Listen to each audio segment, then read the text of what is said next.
Ontem, o Bom Dia entrevistou aqui o deputado estadual Enivaldo dos Anjos. Ele defende mudanças no auxílio moradia para juízes, conselheiros do Tribunal de Contas, promotores e procuradores do Ministério Público.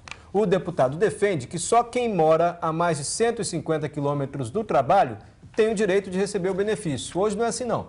Hoje mesmo quem é vizinho ali do trabalho pode receber R$ 4.300 por mês. Isso é só o valor do auxílio moradia, fora o salário. Hoje, vamos conversar com o presidente da Associação dos Magistrados, Ezequiel Turíbio. Ontem ele não pôde participar, estava viajando, mas retornou e conversa agora ao vivo com a repórter Gabriela Ribetti. Bom dia, Gabriela.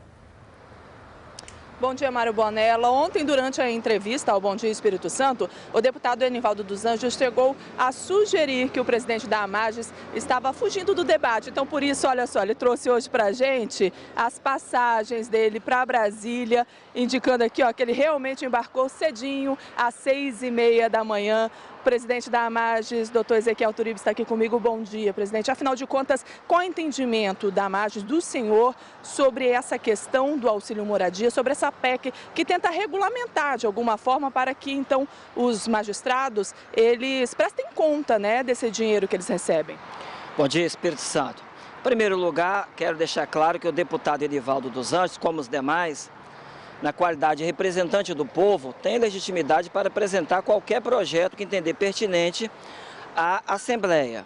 Mas no que tange a este ponto específico do auxílio moradia, o deputado sabe muito bem que o Tribunal de Justiça paga este benefício em razão de uma decisão proferida pelo Supremo Tribunal Federal.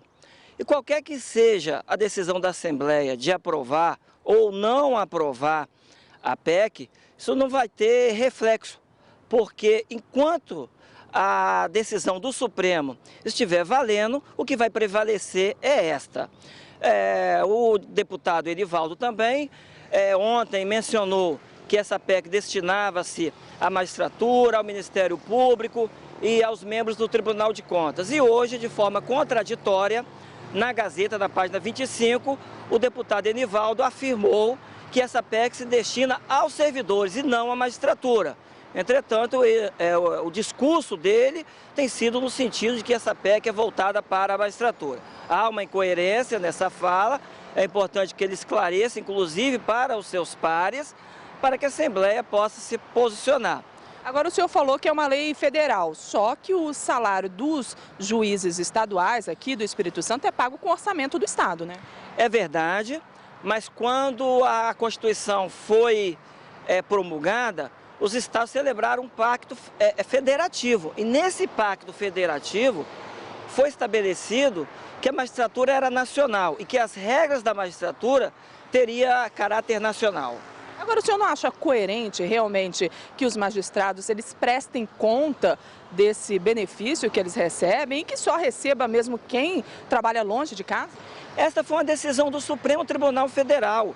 No nosso estado tem regras nesse sentido de regular toda essa situação. Entretanto, a decisão do Supremo Tribunal Federal não deu margem para que o Tribunal de Justiça local tivesse um entendimento de forma diferente, pudesse agir de forma diferente. A questão está com o Supremo Tribunal Federal, a palavra final será do Supremo Tribunal Federal. Inclusive, o ministro Fux, que foi o autor da decisão, já esteve aqui, já prestou declarações à Gazeta e esclareceu bem a matéria. Agora, ontem o deputado Marcelo Santos, da Comissão de Justiça da Assembleia, ele também apresentou, né, o relatório dele e ele votou pela inconstitucionalidade da PEC. Agora, o deputado Enivaldo dos Anjos, ontem também, durante o Bom Dia Espírito Santo, acusou o senhor de ter ido à Assembleia fazer lobby, né, sobre esse assunto. Vamos ver o que ele disse ontem. Não, primeiro que ele estava no Espírito Santo, porque ele estava ontem na Assembleia fazendo lobby com os deputados da Comissão de Justiça para poder rejeitar a minha emenda. A informação que nos passou, me perdoe, é que ele está viajando hoje e embarcar agora no avião e por isso não podia estar aqui. Pois é, deve ser alguma desculpa que ele deu para não comparecer aqui, porque essa medida é indefensável. E a gente até estranha que um juiz, que uma entidade como o Conselho da Magistratura possa ficar fazendo lobby na Assembleia contra uma proposta do Poder Legislativo. E, além disso, a lei é nacional, mas quem paga o salário é a lei nacional, é o recurso nacional ou o recurso estadual. Então não tem sentido uma lei sobrepor a Constituição do Estado, porque essa lei ela é apenas uma resolução do CNJ que age totalmente em desacordo com a moralidade, com o conceito de valores públicos, e que isso não pode ser aceito pelos estados brasileiros. E eu tenho certeza que na hora que isso for julgado no Supremo Tribunal Federal, isso vai cair, porque isso é imoralidade. Nós não podemos admitir que a justiça brasileira conceda um benefício desse diante da situação econômica do país, diante do que os funcionários públicos precisam receber e não recebem de reajuste nem da inflação. Você tem um benefício desse valor que nem nos Estados Unidos, nem em nenhum país do mundo sério tem um tipo de benefício desse. Então, doutor Turíbio, realmente é uma situação muito diferente dos outros servidores, tanto estaduais quanto federais, que estão fazendo greve, inclusive tentando um reajuste de salário, e R$ 4.300 é um valor bem acima da maioria dos salários dos brasileiros, né? Em primeiro lugar, mais uma vez, o deputado, com todo respeito, se equivoca. Há um equívoco aí, nós fomos à Assembleia, a Assembleia é a casa do povo, e ali é o fórum ideal para se dialogar. E nós somos procurados por deputado e da mesma forma nós procuramos os deputados de forma muito respeitosa, de forma muito independente. Os poderes são harmônicos e independentes. E esse diálogo com a Assembleia ela é necessária. Há vários organismos da sociedade que procuram a Assembleia para dialogar as matérias que interessam a esses segmentos, a esses grupos. E é natural que se vá à Assembleia. Esse conceito de moralidade ele é muito relativo. O próprio deputado ontem foi instado a respeito do seu salário, dos seus vencimentos, já que ele busca uma aposentadoria, cujos valores vão ultrapassar R$60 mil, e na ótica dele isso é perfeitamente moral. Então depende muito do lado que a pessoa se encontra, da forma que a pessoa é atingida pela medida. Mário Bonella, tem pergunta para a gente do estúdio? Tenho sim. Primeiro, agradeço ao doutor Turíbio pela presença aqui no Bom Dia. Complementando o debate, a gente ouvindo o outro lado, ontem ouvimos o deputado que quer limitar aí o auxílio moradia. Ele falou muito sobre o princípio da moralidade, doutor Turíbio. É o que a gente vê aqui também, a Conceição questiona isso, o Marcelo Luiz Ferreira, o questionamento básico aqui do cidadão é esse. Como é que pode ser moral uma pessoa receber auxílio moradia de R$ 4.300 se ela é vizinha do local onde ela trabalha? O deputado ontem falou muito sobre o princípio da moralidade, é o que o cidadão questiona. O senhor já disse que é uma avaliação subjetiva. Eu queria saber se a Associação dos Magistrados, que é a associação que representa os juízes, tem um conceito, tem uma opinião sobre isso. Considera moral receber auxílio moradia de R$ 4.300 mesmo morando perto do trabalho? Mário, temos perfeita consciência do debate. Esse debate da moralidade desse benefício está sendo feito no Brasil inteiro, por intermédio dos meios de comunicação. Vocês mesmos apresentaram uma enquete ontem, nós não fugimos desse debate. Esse conceito ele é subjetivo e relativo, mas mais uma vez, essa decisão ela foi proferida pelo Supremo Tribunal Federal e cabe ao Supremo Tribunal Federal, numa decisão final, dizer se o benefício é legal ou não. Este benefício, ele foi estabelecido pelo próprio parlamento, não foi a magistratura que inventou isso. Está lá na lei que trata da magistratura. Isso foi submetido à época, em 1979, ao debate pelo parlamento e foi aprovado. Em breve, o Supremo Tribunal Federal estará encaminhando um estatuto da magistratura, um novo estatuto, moderno, né? E todas as questões serão debatidas, os deveres, os direitos dos juízes. E a sociedade, por intermédio do parlamento, vai ter nova oportunidade de debater todas estas questões e aí, com certeza, esse conceito da moralidade vai vir à tona novamente. Vai ser... E o que o senhor acha como presidente da AMAGES? Eu cumpro a decisão judicial e há uma decisão do Supremo. E numa democracia tem que se cumprir as decisões judiciais. E muitas vezes, na decisão judicial, fica embutido se é moral ou se não é. Fica essa discussão. E, por certo, estará sendo discutido isso aí. O senhor falou da enquete. Realmente, ontem nós fizemos uma enquete durante o Bom Dia Espírito Santo. Vamos ver qual foi o resultado aí, Tati Braga? Vamos sim. Olha só o resultado da enquete feito no aplicativo da TV Gazeta. Você está vendo aí, olha só o resultado da enquete. Nós perguntamos, você é a favor do auxílio moradia para juízes e promotores? 97,69% responderam que não. Isso significa 1.608 telespectadores do Bom Dia Espírito Santo que participaram dessa enquete. Apenas 2% respondeu ali que sim, é a favor desse auxílio moradia. Eu tenho recebido aqui muitas mensagens também no aplicativo, no WhatsApp da TV Gazeta. Olha só, Dinaí dizendo aqui que professor não tem salário justo, que os magistrados parecem estar alheios à situação precária da economia do país. Jaque diz aqui que não tem sentido manter um benefício que nenhum outro trabalhador tem. Jussara dizendo aqui que, independente de ser uma decisão federal, é um descaso com o povo, que é quem paga o salário e esse auxílio e tantos outros auxílios com os impostos. Bom, essa é a opinião do telespectador. Você viu o resultado da enquete, o telespectador se manifestando aqui através dos nossos canais de comunicação. E agora fica a pergunta para o Turíbio, o seu Turíbio que está aí com a gente. Não é contraditório assim manter esse benefício ao qual a população é contra? Inclusive no momento de crise. Mais uma vez, essa questão está sendo debatida. Uma vez uma professora me fez exatamente essa pergunta e eu retornei para ela perguntando o seguinte: professora, qual o salário que a senhora acha que é justo para um professor? E eu digo isso com muita tranquilidade, porque eu também sou professor. E ela me respondeu: o salário do senhor.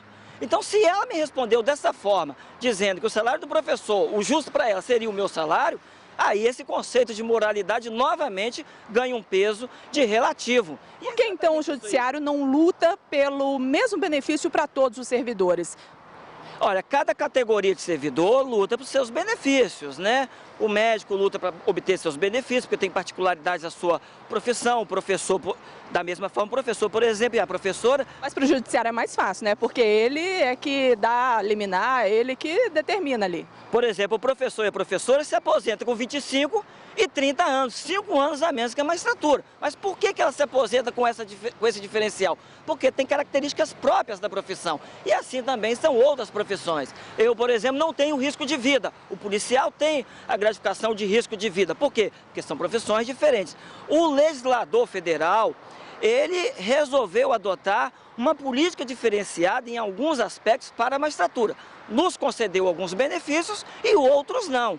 Um dos mais fáceis de explicar para a população é exatamente a gratificação de risco de vida. Se eu recebesse esse chamado auxílio moradia como gratificação de risco de vida, com certeza a população ia compreender, ia entender e nós não estaríamos nesse debate. O problema é o nome de auxílio moradia. Mário Bonella, tem mais pergunta aí do estúdio? Doutor Turíbio, nem sempre o cidadão que concorda que o problema é só o nome. O senhor comparou profissões, eu recebo muitos e-mails aqui agora de médico dizendo: eu sou médico, eu tenho que viajar, não recebo auxílio moradia, trabalho fora, não recebo também auxílio alimentação, nada disso e tenho que cumprir aqui o meu papel. O que a gente percebe nos e-mails é que o cidadão, ele não vê isso como uma prerrogativa do cargo assim de juiz. Ele vê como um privilégio descabido de R$ 4.300. Isso é o que eu consigo interpretar aqui das mensagens que chegam. O senhor disse aí que cumpre a lei, e se a lei diz que é para receber, é para receber. Só que a Luciana escreve aqui: olha, se o juiz não quiser, ele não precisa receber esse auxílio moradia. Eu vou insistir na pergunta, o senhor fica à vontade para responder ou não, se não quiser. O senhor como cidadão, assim, o senhor, sem considerar que o senhor é presidente da AMAGES, o cidadão Turíbio considera moral isso, se receber 4.300 de auxílio moradia, morando do lado do trabalho? Mário, quem paga sempre tem uma posição inicialmente contrária ao pagamento, né? E quem paga os nossos salários, os nossos benefícios, é a sociedade. Como esse valor de R$ 4.300, ele não é um valor insignificante, é óbvio que tem essa reação, é natural que a sociedade tenha esta reação. Então, esse é o nosso entendimento. Outra coisa, o tribunal nunca pagou esse benefício aqui, jamais pagou esse benefício. Eu tenho 20 anos de magistratura. O tribunal jamais pagou. Passou a pagar em razão dessa decisão do Supremo Tribunal Federal. Eu também, na minha magistratura, no meu exercício profissional, pegava meu carro, viajava para o interior de segunda a sexta-feira, trabalhava, pagava hotel do meu bolso ou alugava uma casa do meu bolso para trabalhar e nunca recebi esse benefício nesses 19 anos de magistratura. No último ano, passei a receber em decorrência da decisão do Supremo Tribunal Federal. Todos esses questionamentos terão que ser feitos ao Supremo Tribunal Federal, porque é este órgão do Poder Judiciário que, por hora, definiu o pagamento. É muito simples. Mário, você continua daí do estúdio? Sim, a gente já vai encerrando, mas uma última pergunta. Como é que o senhor considera a atuação dos juízes ou promotores que se recusam a receber? Dizem que não vão receber, caso do presidente do Tribunal de Justiça, que não quis receber o auxílio moradia. Isso demonstra como a matéria, esse benefício é polêmico, que no próprio seio da magistratura nós temos pessoas que têm um entendimento diferente e desejaram não receber. A matéria realmente é polêmica, nós não podemos negar isso. O senhor recebe? Recebo como presidente da associação, não poderia deixar de receber, porque essa medida foi requerida pela Associação Nacional. Ok, é um assunto realmente muito polêmico, né, Mário Bonella, Tati Braga, mas nós vimos aí que a maioria da população é contra, porque realmente somente os juízes, né, os magistrados que recebem o benefício e as outras profissões não têm esse benefício, é um privilégio mesmo da justiça. Mário Braga, Mário Bonella, Tati Braga. Gabriela Ribeiro, eu agradeço ao doutor Turíbio, porque ele disse aí que não foge ao debate, participou aqui do Bom Dia, trouxe a passagem aérea para dizer que ontem estava viajando, por isso não pôde comparecer ontem aqui, quando a gente entrevistou o deputado Enivaldo dos Anjos. Fazendo um resumo dessa história, o deputado Enivaldo dos Anjos entrou com um projeto na Assembleia Legislativa para mudar o pagamento do auxílio moradia para quem mora no mesmo local onde trabalha. Esse pagamento é feito a juízes, promotores do Ministério Público, conselheiros do Tribunal de Contas. O valor é de R$ 4.300 por mês. É dinheiro público, é dinheiro dos nossos impostos. E você ouviu hoje aí as respostas do presidente da AMAGES, que é a Associação dos Magistrados, que representa os juízes aqui do Espírito Santo. Essa proposta do deputado Enivaldo dos Anjos já foi considerada inconstitucional pela Comissão de Constituição e Justiça da Assembleia, porque considerou que essa é uma decisão nacional, é uma lei nacional e não cabe, então, interferência de uma lei estadual. E mas muita gente mandou e-mail criticando esse pagamento e você viu o resultado da nossa enquete, mais de 97% das pessoas que participaram, e foram mais de 1.000 pessoas, se disseram contrárias ao pagamento do auxílio moradia.